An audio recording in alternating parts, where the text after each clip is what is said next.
Yeah, one thing I learned about human behavior patterns. We talk a lot about patterns and stuff. Is like once I don't know why human nature is like this, but it's like, and I'm not gonna lie, even I can be subjected to this. I have to be careful about me acting the same way towards another individual because well, first of all, you never know what really offends somebody, right? Unless somebody tells you. So that's where boundaries comes in.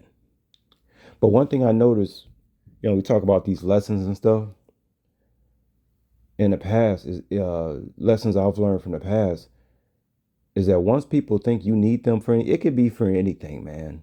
I mean anything. Once people think you need them for something, they start playing with you. It's almost like they lose. It's almost like they lose respect for you unknowingly. I don't think they do it on purpose, but it's some kind of respect that's lost when people think you need them for something. Now, me personally, I don't think I treat people that way. I think that's one of the unique things about me. I don't start like being disrespectful to people because they need something from me. That's not the way I roll. Okay, I keep the same amount of respect. I mean, unless somebody does something for me not to respect them, but I just noticed it's just it has to do with people's their little egos and their insecurities.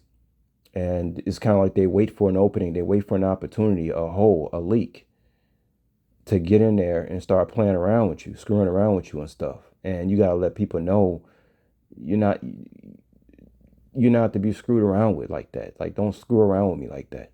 It's not cool. I don't like it. I don't find it attractive. I don't find it cute. Nothing like that.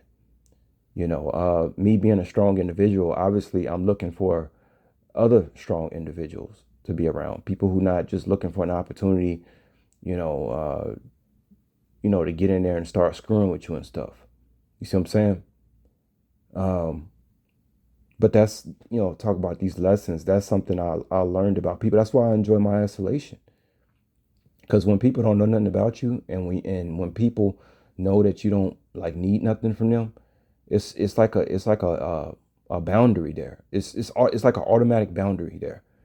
When people maybe you do need something from them, but if they have any inclination that you don't need something from you, it seems like there's a boundary there. Let's say I start talking about, let's say I like a particular woman, and I start talking about, oh, I like this woman, oh, I would want to have children with that woman, and then next thing you know, uh some kind of boundary, it's almost like the respect level has gone down. The individual is all of a sudden, I guess, not looking at you like somebody, not to be played around with and stuff like that.